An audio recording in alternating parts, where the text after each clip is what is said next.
Welcome, Taurus. This is Regina from Pacific Tarot, getting ready to do your February general reading. This is occurring as Venus is moving into Pisces, its exaltation, where it exercises its ability to focus, to give and receive, to love, to beautify and balance our lives, our worlds, in the sign of one love, where we are inspired to love conditionally, to love others, to receive unconditionally, and to be a part of the flow of unity consciousness. So I feel honored to be reading your cards today, Taurus. Let's get started with your overall energy for February, the Queen of Swords. The Queen of Swords is indicating your ability to detach yourself from your strong emotions and to survey the opportunities, the conditions of your life, your world, and make rational decisions about the best way forward.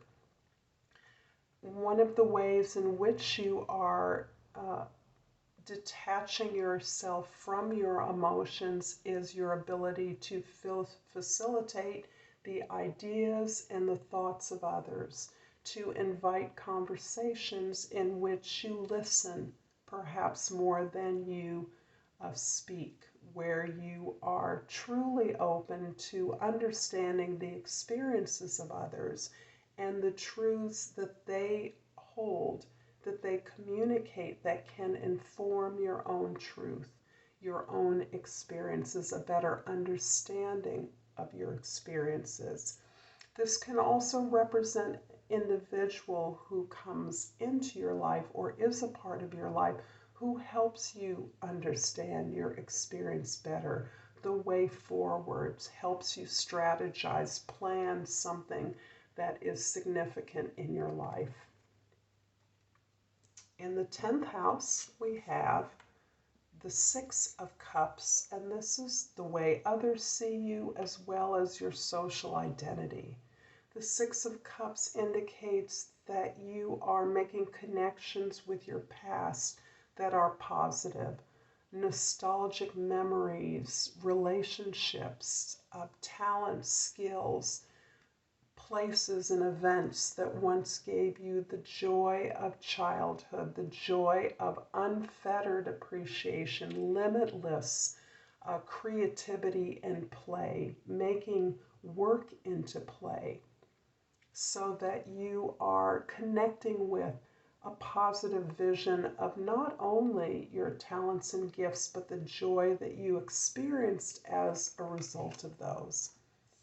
In the first house, we have the Five of Cups, and this is also taking your focus to experiences of loss, grieving, even regrets. It may be through this connection from the past to your childhood, to your formative years, where you are re-experiencing or perhaps truly releasing some loss, even if it is through the release of regret about experiences that happen, heartaches that you experienced.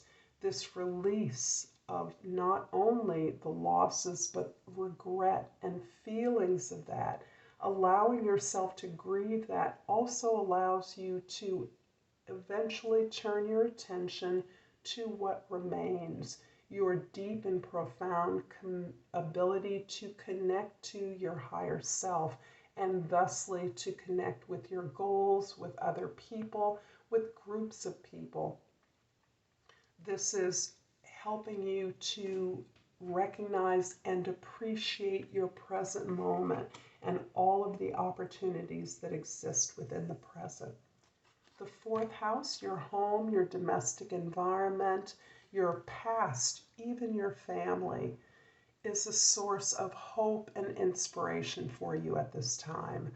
What you have been able to withstand, to undergo, to triumph over incredibly and intense difficult challenges and heartaches, suffering and pain has allowed you to see yourself and others, particularly in your family, in a new light. You've seen them achieve miraculous things from true difficulty, even oppression, in ways that have given you faith in not only these individuals, these loved ones, but in the world in general. Understanding that their experience has given you hope and faith in not only yourself, but in the world that you live in, where you have seen the miracles of healing impact your world significantly. In the 7th house, we have the King of Pentacles. In the house of your relationships, this indicates both your own mastery of your security and abundance, your own safety, your own stability, and your focus on mastering that, accumulating comfort, value, worth for yourself so that you can be abundant. This is also experiencing that through a significant partnership.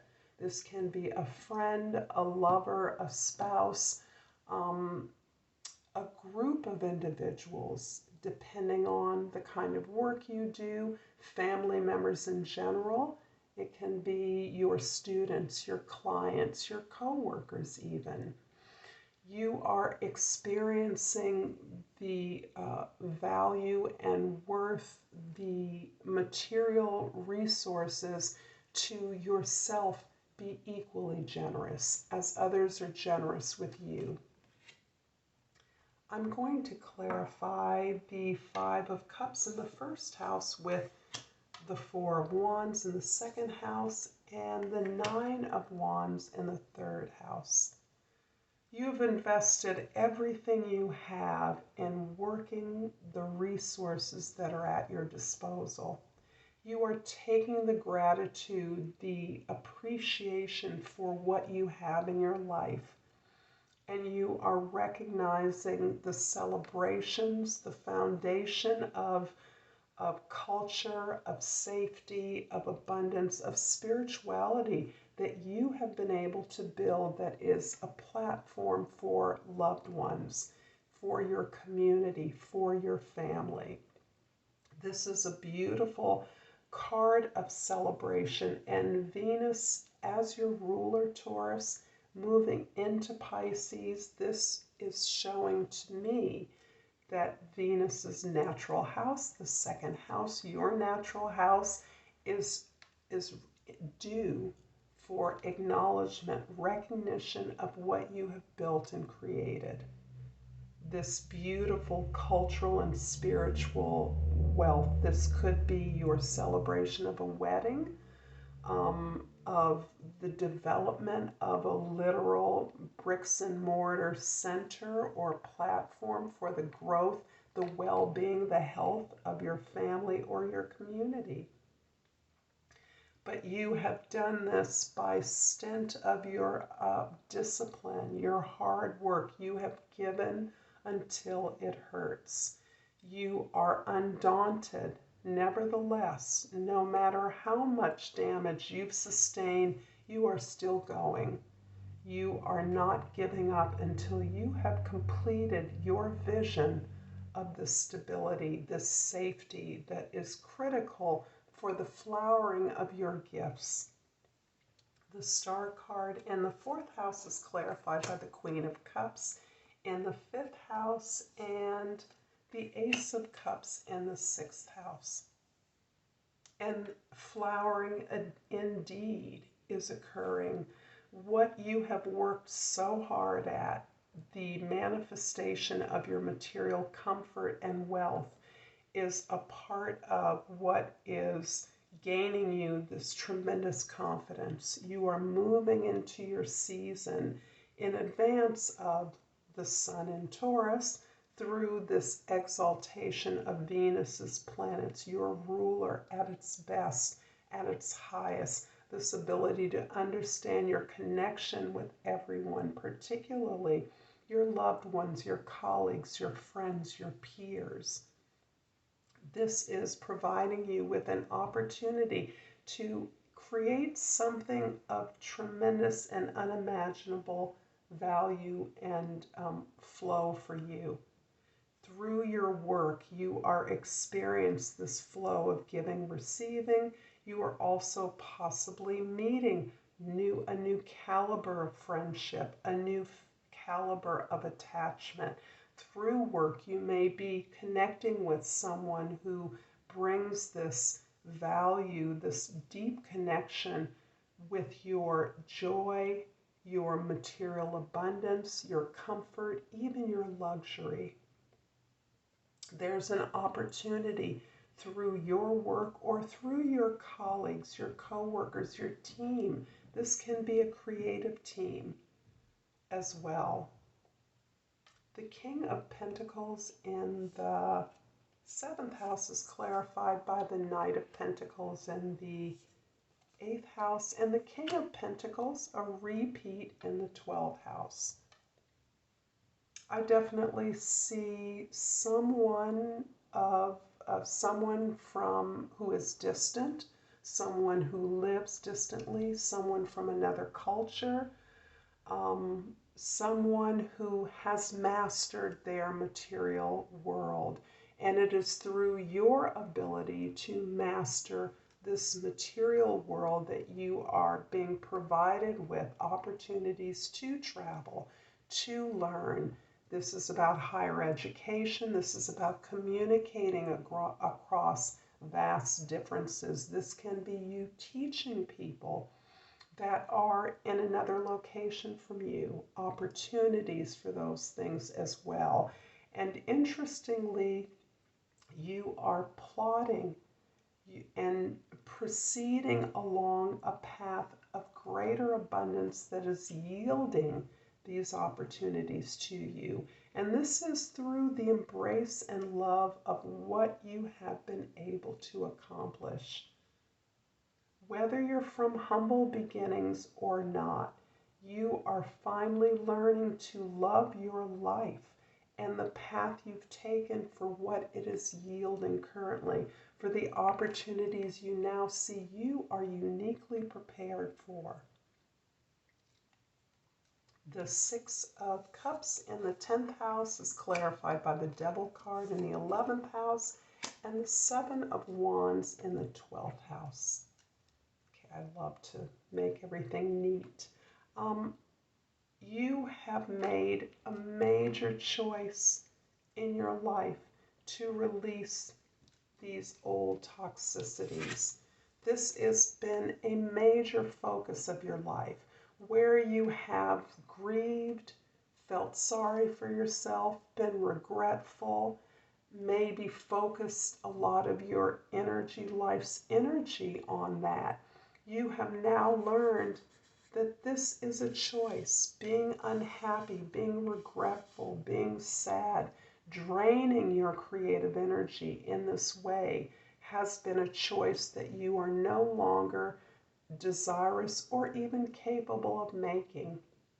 Knowing what is before you, you are no longer interested in expending your energy on toxic relationships and toxic, limited beliefs about who you are and what you can do. You are releasing that. You are no longer fulfilling or rebelling against the expectations of others. What others expect of you is no longer relevant. You are moving to your own needs, fulfilling those, moving in the area of manifestation.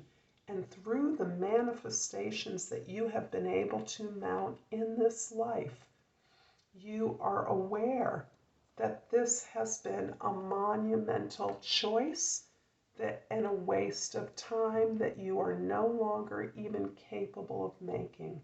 Why would you choose these limitations over the abundance of what your hard work, love for self, and what you do, who you are, is before you?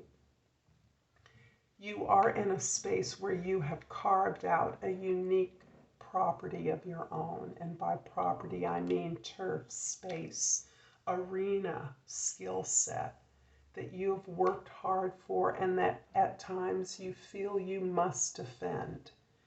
What is positive about that is your ability to speak up for yourself, not out of anger, not out of resentment, not being pushed, but because you've learned to stand up for what is important to you, to not yield in places where you perhaps may have given away your power easily in the past. I'm going to finish off this reading, Taurus, with an oracle card from Soul's Journey. And I pulled freedom. I possess the power and the free will to create my own happiness. I'm so hopeful that you have gotten something from this. Honored again to be in the Venus community. And until next time, I look forward to seeing you. Namaste.